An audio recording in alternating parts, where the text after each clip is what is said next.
말씀의 제목은 부활의 위로입니다. 부활의 위로. 이 오늘 본문에서는 이 주님께서 예수님이 십자가에 못 박혀 죽으셨다는 소식을 듣고 낙심 중에 엠마오로 가던 두 제자에게 예수님께서 나타나셔서 용기를 주는 내용을 기록합니다. 이 엠마오는 예루살렘에서 25리라고 그랬어요. 그러니까 한 10km 정도 됩니다. 오늘 이 부활의 주님께서 어떻게 엠마오로 가는 이 제자들에게 위로와 용기를 주시는 말씀을 본문에서 상고하려고 합니다. 사람들은 믿었던 것에 대한 그 기대가 없어졌을 때 낙심하게 됩니다. 믿었던 분이 돌아가시거나 뭐 사업이 실패를 했거나 이렇게 되면 공황 상태가 됩니다. 공황 상태. 정신이 하나도 없죠. 교통사고가 나면은 교통사고에서 사람을 치었으면은 일시적으로 사람이 정신이 없어집니다. 그것이 바로 공황 상태예요. 아, 정신없다. 무슨 생각을 해야 생각도 그냥 잘 안 나고 그래서 그냥 도망을 가게 되는 겁니다. 아무 생각이 없기 때문에 정상적인 정신 상태 같으면 사람을 치었으면은 얼른 112로 신고하고 병원으로 데려가야 될 텐데 정신이 없으니까 그런 일을 하게 되는 겁니다.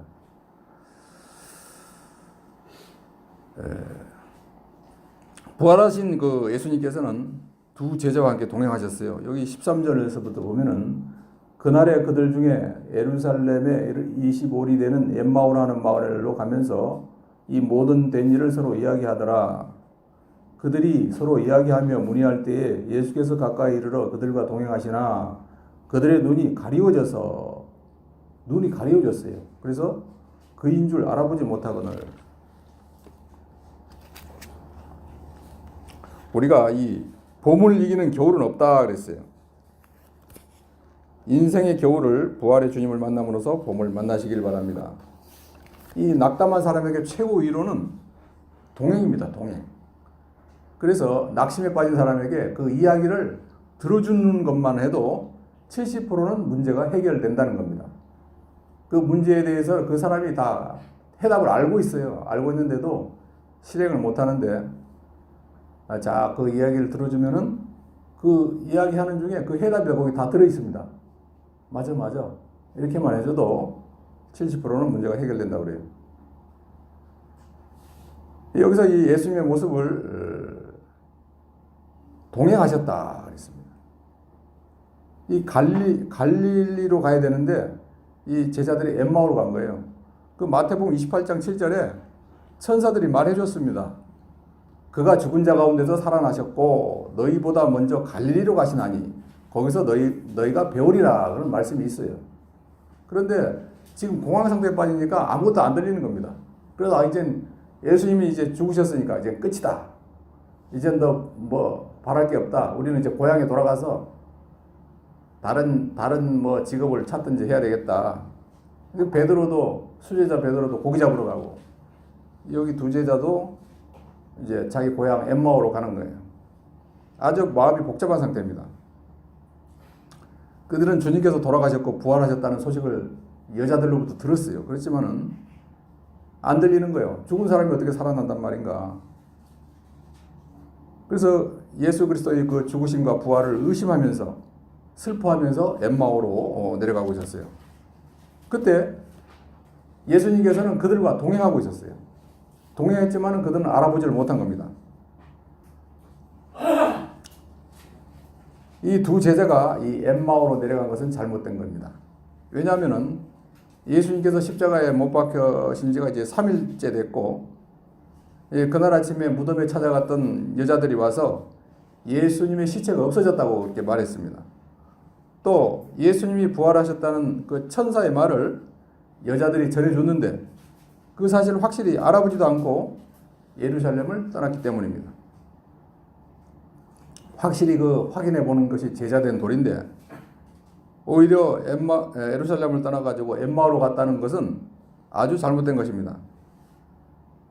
이 제자들은 주님의 일보다는 세상 일을 앞세우고 주님을 위하는 것보다 자기를 위하는 자리에 빠져가지고 주의 일에 무관심하고 등한히 여겼습니다.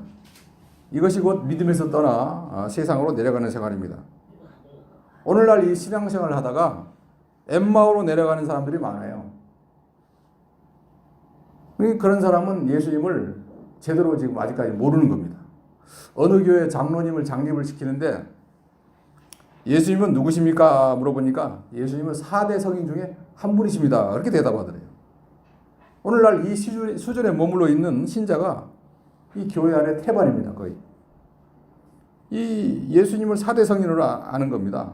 4대 성인이 누구예요? 석가모니, 마호메트, 공자, 예수 이렇게 4대 성이라고 보통 말하는데 그런 정도밖에 모르는 사람이에요. 그러나 우리가 믿는 이 예수 그리스도 예수님은 천지 만물을 창조하신 분입니다. 천지 만물을 말씀으로 6일 동안 다 창조하셨어요. 하나님은 한 분이시지만은 3입니다. 성부 하나님, 성자 하나님, 성령 하나님. 그래서 성부 하나님께서 모든 것을 계획하시고 성자 하나님 예수님께서 창조를 하셨습니다. 그리고 이제 예수님이 십자가에 못 박혀 돌아가시고 이제 오늘날에는 성령으로 믿는 자 안에 와 계십니다. 그래서 우리 하나님은 하나님이라고 해요. 하나님.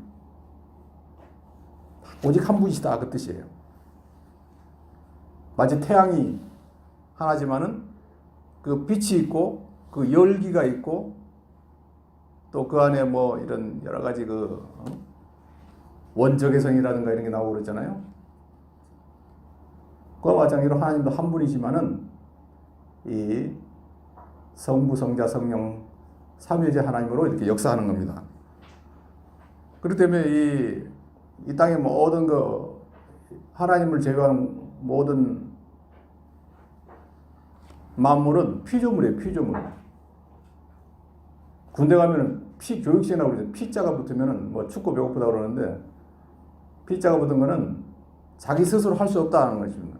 할 수 없고 오직 우리는 조물주 되시는 하나님께서 이렇게 조절하시는 대로 움직이며 살고 있는 거예요. 내가 뭐 이 땅에 태어나고 싶어서 태어난 사람 한 사람도 없잖아요. 하나님이 다 때를 맞춰가지고 우리 부모를 통해서 이 땅에 내신 겁니다. 그래서 너는 늘 몇 시에 예수를 믿어라.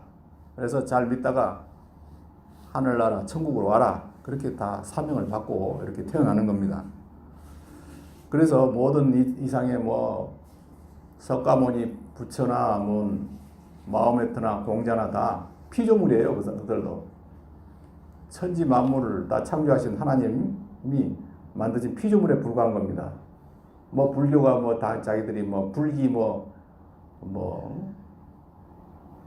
5,000년이 됐다. 그래서 기독교는 2,000년밖에 안 됐으니까 불교가 더 먼저다 그러지만 그건 아주 아무것도 모르는 상태에서 그런 말을 하는 겁니다.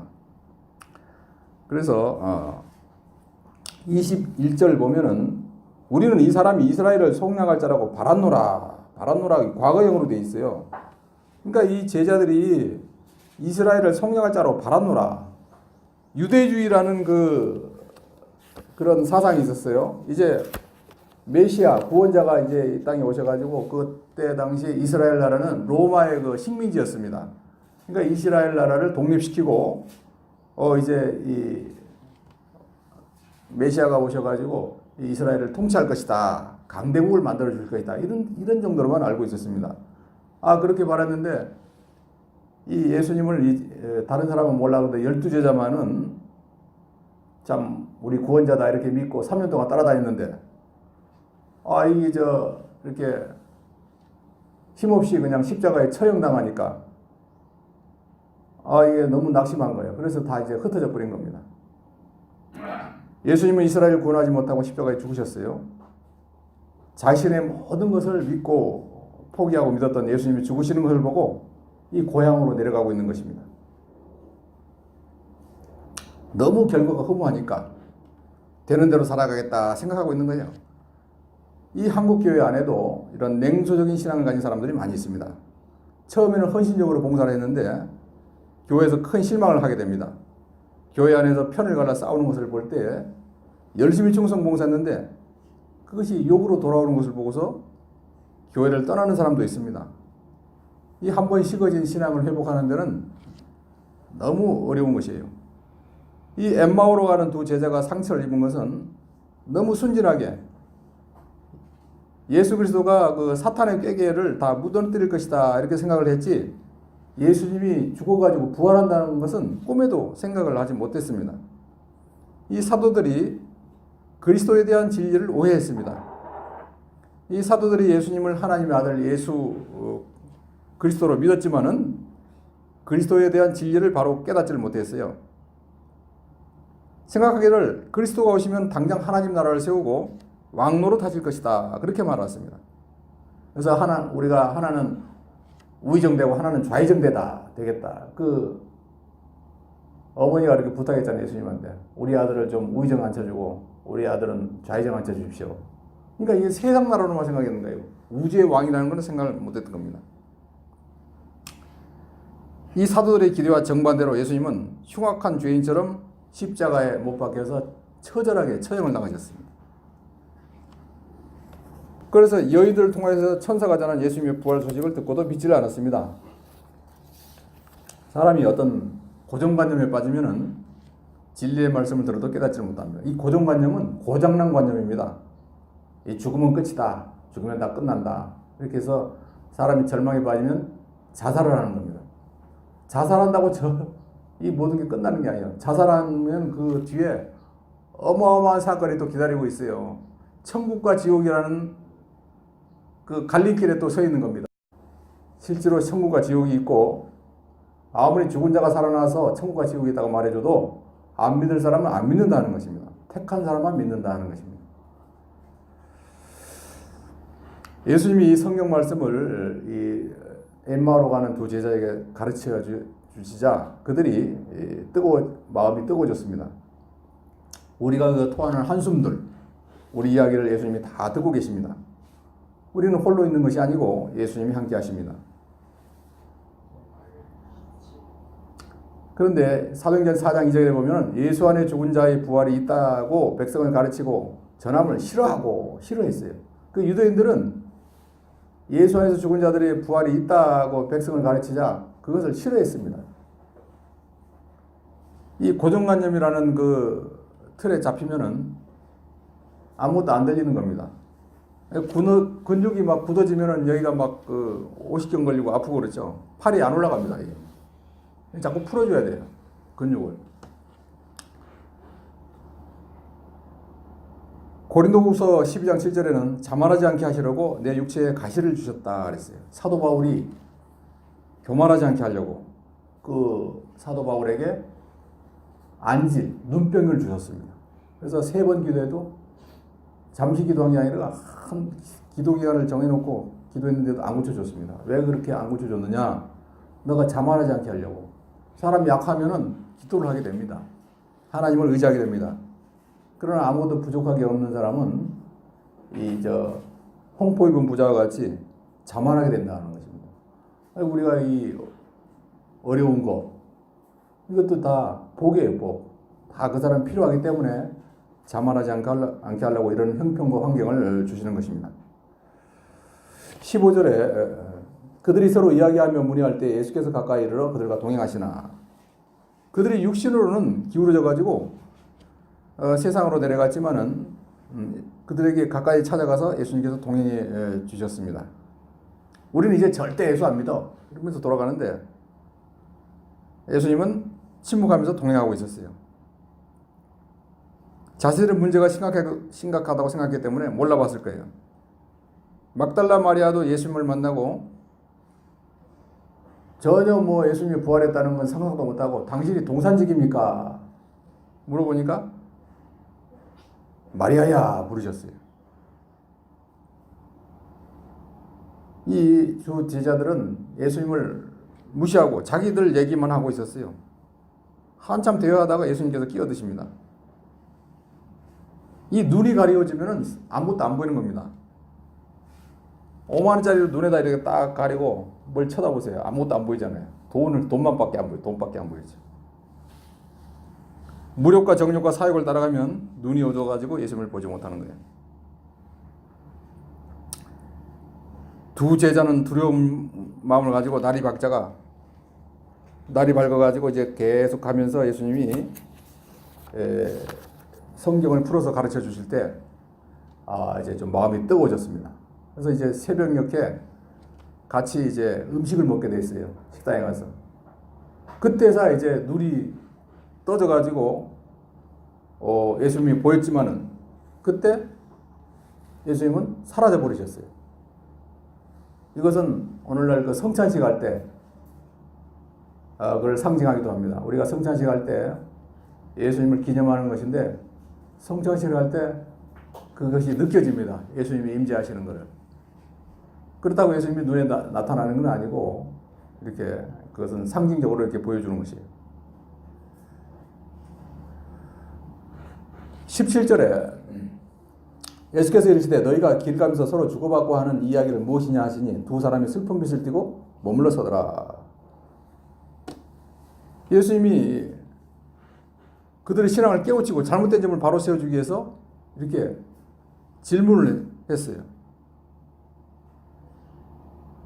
믿는 사람들도 오늘날 마음으로 하나님을 떠나 양심의 가책을 받으면서 세상을 따라 나가면은 영적 기쁨과 즐거움을 잃어버려서 심령에 슬픔이 있게 됩니다. 그러나 예수님이 이와 같은 자도 버리지 않고 사랑하셔서 끝까지 동행하시며 말씀과 성령의 감동으로 깨닫게 하기 위해서 역사를 하시는 것이에요. 이 16절에 눈이 가려진 자, 또 31절에 보면은 눈이 밝아져 그인 줄 알아보더니. 그러니까 이 교회에는 눈이 가려진 자도 있고 눈이 밝아진 자도 있어요. 그 차별화하지 않고 예수님은 다 만나주십니다.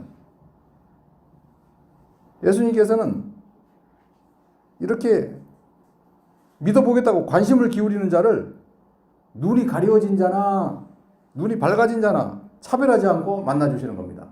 우리 사람은 사람을 차별하고 만나주잖아요.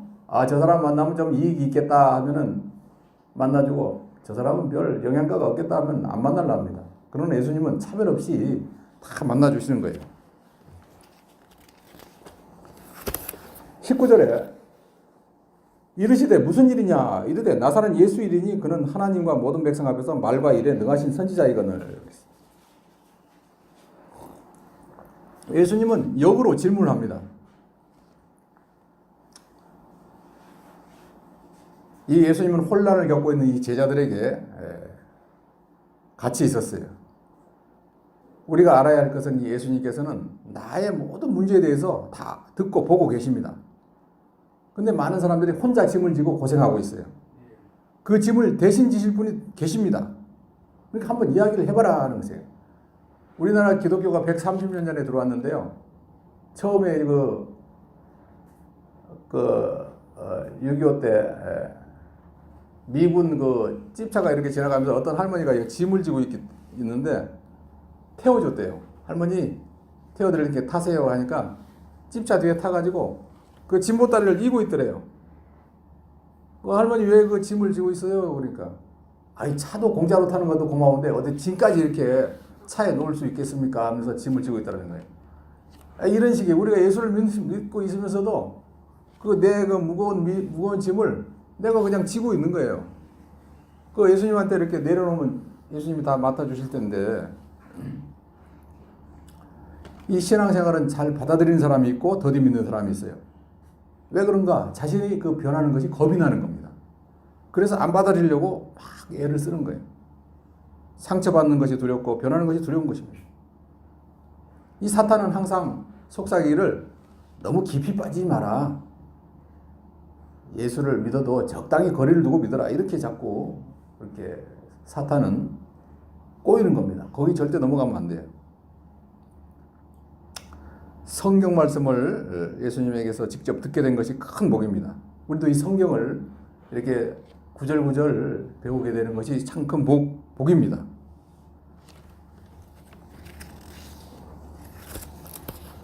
그리고 이렇게 주님과 동행하는 것, 이게 참 복이에요. 방지일 목사님이라고 계셨어요. 104살까지 살다가 2014년에 돌아가셨는데 1937년도 26살에 중국의 산동성 선교사로 가셨어요. 12년 사역 후에 1949년도에 모택동에 의해서 중국이 공산화되면서 모든 선교사들 다 추방시켰지만은 방지일 선교사님은 중국 성도들이 감싸줘가지고 1959년까지 8년이나 더 중국에서 사역할 수가 있었습니다. 이 서양 선교사들은 서양 옷을 입고 벽돌집에 살고 지프차 타고 빵과 버터를 먹었고 구별되게 살았지만 이 방지일 목사님은 중국 사람의 집에서 중국 옷을 입고 중국 음식을 먹고 중국어를 말하고 그들과 함께 있습니다. 21년 동안의 그 산동성 선교 사역을 성공한 이유는 중국인들과 함께 할 줄 아는 것이 선교와 신방과 위로의 그 성공이었던 것입니다. 이 예수님께서는 이 두 제자와 동행을 이렇게 하셨어요. 근데 그들은 낙심하고 슬픔하고 슬픔에 빠지고 절망했어요. 부활의 주님께서는 우리 인생길 좌절, 낙담, 침체, 실패, 의심의 길에 동행하신다는 것을 믿으시기 바랍니다. 예수님께서는 이렇게 지혜로운 질문을 하셨어요. 상대가 말하도록 이끌어낸 거예요. 역으로 이렇게 질문하는 겁니다. 이 예수 그리스도께서는 질문의 대가요, 또 대교사입니다. 예수님께서는 핵심을 찌르면서 너희가 주고받는 얘기가 무슨 말이냐? 두 제자는 이 근래 예루살렘에서 벌어진 일을 모릅니까? 십자가에 그 예수님이 죽으셨고 그것도 무덤이 비어있다는 거 모릅니까? 그들의 관심사를 다 드러냅니다. 그래서 좋은 교사는 상대방의 삶의 자리부터 문제를 끌어내는 겁니다. 그렇게 예수님께서는 질문을 통해서 두 제자의 그 슬픔과 의심, 실망, 어둠, 침체의 마음을 모두 드러내셨습니다. 말하지 않고 스스로 말하게 하셔서 스스로 이 문제를 알아차리게 하십니다. 예수님은 우리의 위대한 선생님이시고 위대한 상담자이신 것입니다. 그런데 이 제자들은 예수님을 이스라엘의 구속자라고 믿었지만 부활의 신앙이 없었기 때문에 실망 중에 있었던 겁니다. 25절에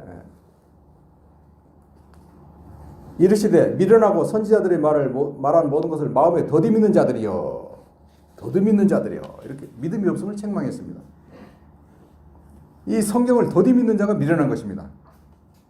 성경대로 믿는 사람이 지혜로운 사람이에요. 똑똑한 사람은 똑똑한 사람 회사에 똑똑한 사람 줘다 쓰면은 다 도둑질해 먹어요.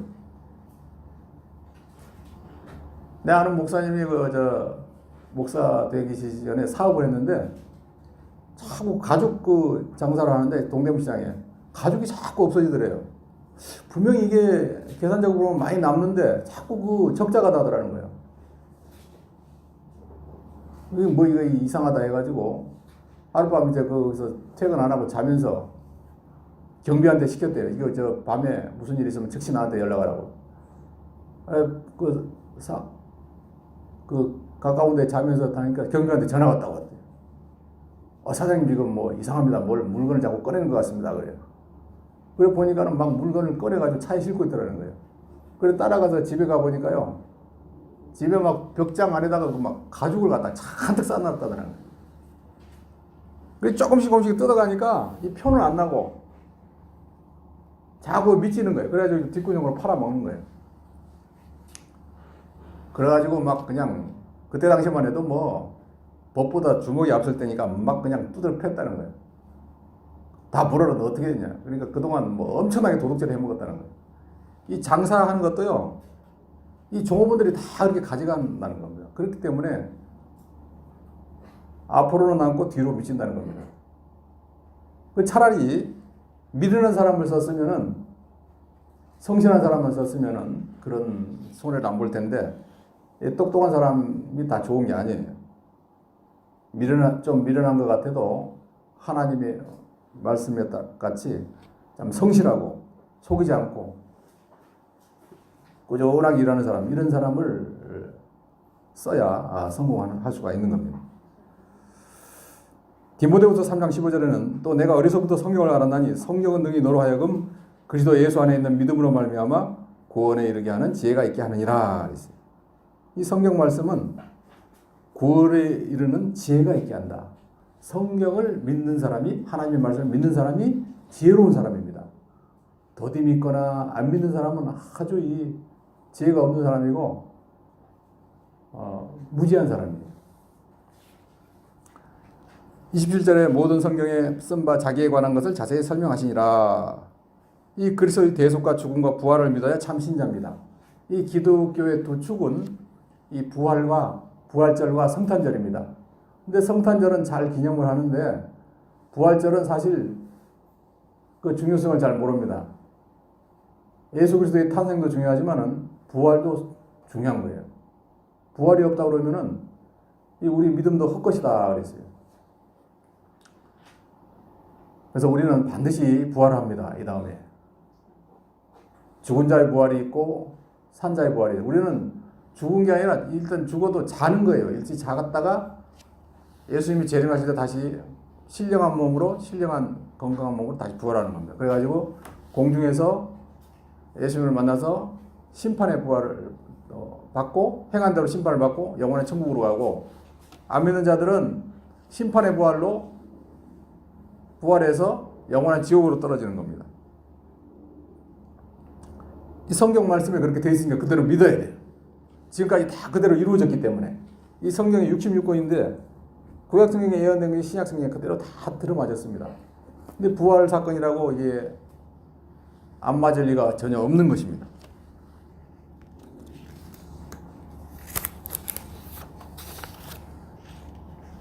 그래서 예수님께서는 말씀으로 불을 붙이십니다. 32절에 그들이 서로 말하되 길에서 우리에게 말씀하시고 우리에게 성경을 풀어주실 때 우리 속에서 마음이 뜨겁지 아니하더냐.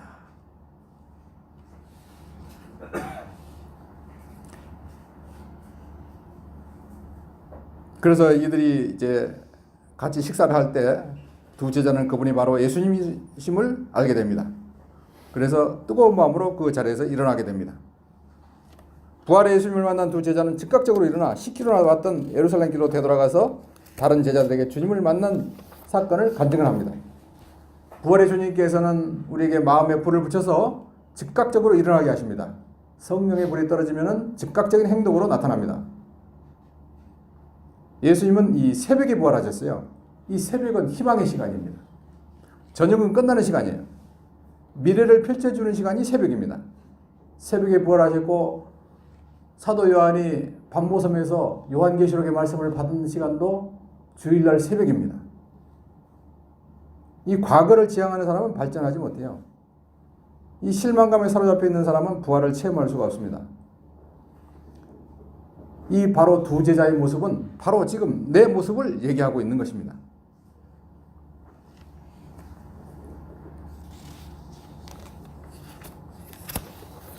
예수는 저에게 보이지 아니하시는지라. 예수님을 알아보게 되자 예수님은 곧 그들에게 보이지 아니하셨습니다. 그 이유는 부활 후에는 예수님을 육신적으로 모시려고 하지 말고 영으로 영접해야 될 것을 가르치기 위함입니다. 이 부활체는 보일 수도 있고 안 보일 수도 있고 먹을 수도 있고 안 먹어도 되고 가고 싶으면 그냥 가고 오고 싶으면 오고 그런 겁니다. 문을 그냥 벽이 있어도 그냥 통과하는 겁니다. 부활체는. 지금 뭐 어디 가려면 서울 가려면 뭐 비행기표 뭐 예매하고 뭐 통과하고 얼마나 복잡해요. 부활체가 되면 그냥 나 가고 싶으면 서울로 쫙 가는 거예요. 미국 가려면 미국 가고 그러는 거예요. 먹고 싶으면 먹고 먹기 싫으면 안 먹어도 되고 그런 것이 부활체입니다. 우리가 이제 다음에 이런 신령한 부활체로 다 부활하게 되는 것입니다. 33절에 곧 그때로 일어나 예루살렘에 돌아와 보니 11제자 및 그들과 함께한 자들이 모여 있어 그랬어요. 그 시로 즉시 일어났습니다. 그때로 일어나. 이 그리스도가 진리를 깨달은다면 즉시로 일어나 실행하라는 것이 중요합니다. 즉시 순종할 때 생명이 있어요. 그들은 이제 그걸 예수님을 발견한다면 다른 건 다 헌시까지 내버리고 즉시 예루살렘으로 올라갔어요. 예루살렘에 가서 뭐 다른 제자들에게 부활의 기쁜 소식을 전파하기 위해서 예루살렘에 올라갔어요. 전에는 자기를 위하고 세상을 따라갔지만은 이제는 주를 위해서 일할 각오를 가지고 올라간 것입니다.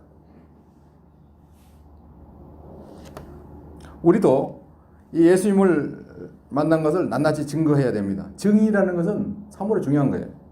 자기 그냥 체험한 것을 그대로 이야기하는 것이 증인인 거예요. 오늘날 우리도 보고 들은 것을 전해야 됩니다. 사도행전 4장 10절에 우리는 보고 들은 것을 말하지 아니할 수 없다.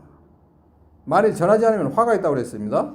고린도전서 9장 16절에 내가 복음을 전하지라도 자랑할 것이 없으면 내가 부득불 할 일입니다. 이 복음 전하는 것은 해도 되고 안 해도 되고 하는 것이 아니라 반드시 해야 된다.